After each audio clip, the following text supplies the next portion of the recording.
Salut les parigots, bienvenue. Si je vous dis aller plus haut ou aimer jusqu'à l'impossible, c'est possible. Vous me dites, Tina Arena, la chanteuse australienne, est de retour avec un nouvel album et une tournée entamée, ça y est, qui passera notamment le 16 novembre prochain à Paris, salle Playel. Elle sera mon invitée. Dans un instant, à suivre, une toute nouvelle expo installée à Saint-Denis, Kick from Desire. Elle est dédiée à la passion et la ferveur des supporters dans le monde du sport. Maillot, écharpe, autant de symboles d'une force collective et du lien social qui en découle pour former une équipe.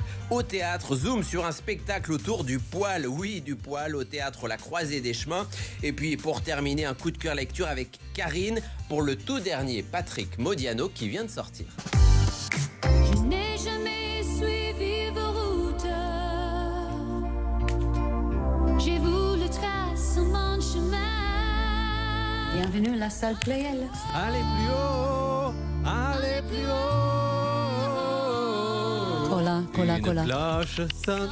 Qu'est-ce qu'il y a? Non, I don't think so. C'est toi, Tina Arena? Ben oui, c'est moi. Il faut pas du tout arrêter des interviews. Ah. Parce que la chanson, non. n'arrête pas ton job de journée. Tina Arena avec nous cette semaine dans Parigo et le 16 novembre, salle Playel. Oui. Hello. Je m'appelle Tina Arena. Je vous présente Cola. Allez, on y va. Bonjour Tina Arena. Bonjour Cola. De retour en France. J'adore ce mot, de retour. De retour en France avec un tout nouvel album qui s'appelle Love Saves et tu seras le 16 novembre prochain ici, salle Playel. Alors déjà, quand je te dis bon retour, qu'est-ce que ça t'inspire? Ça m'inspire que je fais mon travail en fait. Ouais. C'est ça c'est mon travail. Ici, quand on rentre dans un théâtre, ça me fait énormément plaisir. La Alors, chair aux poules, comme on dit. La chair de poule. La chair de poule, c'est ça. Les poils qui grimpent. Après tes succès en France, Tina, tu as dit avoir besoin de passer à autre chose. Alors, pourquoi revenir maintenant? Parce que sans le vécu, on n'a rien à dire. On n'accumule pas des anecdotes, on n'accumule pas les expériences. En fait, c'est ça qui crée le répertoire, entre guillemets. Tu préfères accumuler les expériences que vivre à 100 à l'heure. C'est ça? Tout à fait. Et tu as des choses à raconter. Désormais, dans Love Saves, on va écouter un premier extrait de cet album, Je me rapproche. Et aujourd'hui, je tiens debout. Tout est là et tout se joue dans mon cœur sous l'écorce. Tu vois, je me rapproche.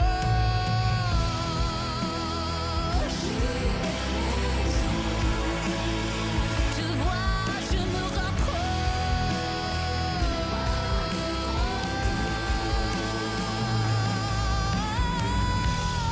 Je me rapproche. Alors, en anglais, c'est Church. Mais sur cet album, on a 3 titres adaptés en français. Tout à fait. Dancing on the Ice. Dancing on Thin Ice. Ah, mais j'ai toujours été archi nul en anglais. Je sais pas comment C'est j'ai fait pour avoir dommage. 15 au bac anglais. T'as eu 15? J'ai dû tricher ou alors on s'est trompé de copie. À mon avis, tu as bien triché, Cola. Qu'est-ce que tu racontes dans cet album? C'est une espèce de journal intime, voilà, qui date de ces derniers 3 ans peut-être, D'accord. avant la pandémie, et les changements, et les émotions, et les expériences qu'on a vécues pendant ces 2-3 ans. Dans Je me rapproche particulièrement, qu'est-ce que tu nous racontes? Je pense qu'on a du mal à se pardonner soi-même, en fait. Cette chanson parle de ça, en fait. Dans Danser sur la glace, il est question de souffrance. Ça parle de la fragilité de la vie, en fait. Je pense qu'on a tous dansé sur une glace très, très, très, très fin ces dernières années. Fragile. Très, très fragile, c'est ça. J'ai essayé de compter le nombre d'albums que tu as fait. On en est à combien? Oh là, je ne sais pas. Je comptais sur toi pour me dire parce que Non, mais attends, parce qu'il y il y en a... a énormément. Bah oui, C'est-à-dire que c'est un répertoire assez... Ça date riche, de... danse, mais ça, est-ce que tu C'est t'en rends dense. compte? Non, Non. parce que je passe pas... T'avances. Je passe Tu pas reviens mon pas en temps. arrière. Non. Justement, je voudrais revenir en arrière un instant. On le sait, Tina, tu es issue d'une famille d'origine sicilienne qui a émigré en Australie. Pour toi, la musique, ça a commencé à 6 ans, mariage d'un cousin germain, grimpé sur une table. Ensuite, à la télévision. L'heure du jeune talent pendant 7 ans en Australie, 7 ans de télévision. C'est ça, de l'âge Chaque de samedi après-midi. 8 ans jusqu'à 15 ans, presque 16 ans. Et puis là, c'était parti après ça. Du coup, je me suis dit, est-ce que Tina Arena fait partie de ces personnes qui, du coup, dès le début, savaient, et finalement, tu n'as fait que ça, enfin que, entre guillemets, Ouais. mais je veux dire, est-ce que ça a été tout un épanouissement vers ça? Oui, je pense. Ou est-ce qu'un jour, tu as fait un petit job à côté? Non, mais j'ai fait un petit job à côté. Ok. J'ai bossé après mon bac. J'ai passé 3 mois ou 4 mois dans une boîte d'assurance. D'accord. Oui, Donc, parce il y a que... eu une vie avant. Bien sûr, parce que tout le monde me disait à l'époque, mais tu sais pas qu'est-ce que ça veut dire le travailleur, machin. Zéro idée. Je dis, mais ok, si vous pensez que j'ai zéro idée, allez-y, regarde-moi, j'y vais bosser. 95, c'est ton premier contact avec le public français chez Jacques Martin. Oh, waouh, ouais. Tu parlais pas encore français à cette époque-là. Non, Et même aller plus haut en 99, c'était en phonétique. tout à fait. Je sais pourtant que tu écris depuis l'âge de 19 ans. Oui, en anglais, oui. Ouais. Est-ce qu'aujourd'hui tu écris en français? Écoute, j'avais écrit un refrain en français dans mon deuxième disque. Ça, c'est la seule chose que j'ai écrit en français. En français, encore aujourd'hui. Oui, non, j'écris pas, je ne peux pas Ok. me permettre. C'est pas, la langue Molière, c'est Difficile à manier. C'est difficile à manier. Alors voilà, Très je le bien. laisse à les experts. Très bien. Tina Arena qui sera donc à Salle Playel le 16 novembre prochain. Regardez ce qui nous attend.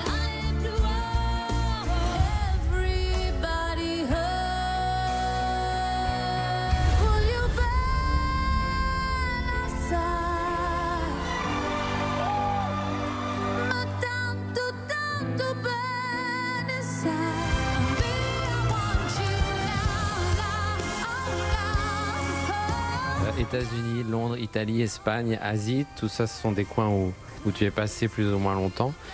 Paris, Mm. c'est quoi le coin que tu aimes à Paris? En général, c'est les bois, Ouais. parce que j'aime la nature. Et justement, ce besoin, c'est la dernière question, besoin de t'isoler et de multiplier tes expériences scéniques. On en a parlé juste au début spontanément. Mm. Et je voulais terminer par ça. Je sais que tu as fait du théâtre à Théâtre de Sydney. Oui, c'était mon dernier comédie musicale. Je jouais le rôle d'Eva Perron. Ok. Ouais. Et du théâtre à Paris, ça pourrait pas se faire un jour? Oui, pourquoi pas? Bah oui.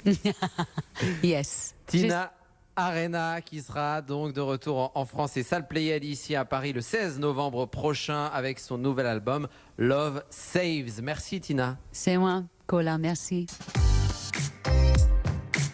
Kick from Desire, littéralement coup de pied du désir. C'est une toute nouvelle expo qui débarque au 6B à Saint-Denis et que je vous invite à aller découvrir. Elle met en lumière la force du collectif, non pas dans le sport directement, mais dans les gradins où siègent des supporters et où règne une certaine communion, un match parallèle, des supporters unis par cette passion, des chants, des accessoires et animés par une envie de victoire. Kick from Desire, c'est en ce moment au 6B à Saint-Denis. Les animaux fantastiques. Les hirondelles de Kaboul. La divine comédie de Dante. Le guépard de Lampedusa. Allez, des lectures, on retrouve Karine. Bonjour Karine. Bonjour Cola. Et vous avez choisi de nous parler du tout nouveau Patrick Modiano, La danseuse. Le livre s'ouvre, on est au nord-ouest de Paris. Le narrateur se souvient, il y a 50 ans, une porte s'ouvrait, il ramenait un petit garçon nommé Pierre d'un goûter d'anniversaire. La porte s'ouvre donc et la maman est absente. La maman est celle qu'on appelle la danseuse. 50 ans plus tard, le narrateur cherche à découvrir ce que sont devenus et la danseuse et le petit Pierre. Cette danseuse, en fait, qui, tous les matins, à 5 heures, se levait pour aller rejoindre les studios Walker, place Clichy, pour aller danser et prendre des cours avec un professeur assez mystérieux, russe, renommé Boris Gnaslev. Allez, on se quitte avec du théâtre et un seul en scène à l'affiche du théâtre La Croisée des Chemins. Il s'agit de La Poilance qui met à l'honneur le poil rasé ou épilé, celui que l'on cache alors qu'il mérite mieux. On se quitte avec un extrait. Je vous souhaite une excellente journée. On se retrouve très très vite. En attendant, prenez soin de vous. Oh mon Dieu, j'y crois pas. Oh mon Dieu, j'y crois pas. Oh non, tu t'épiles. Mais t'es folle. T'es complètement folle. Mais pour qui? Pourquoi? Pour un homme, c'est ça?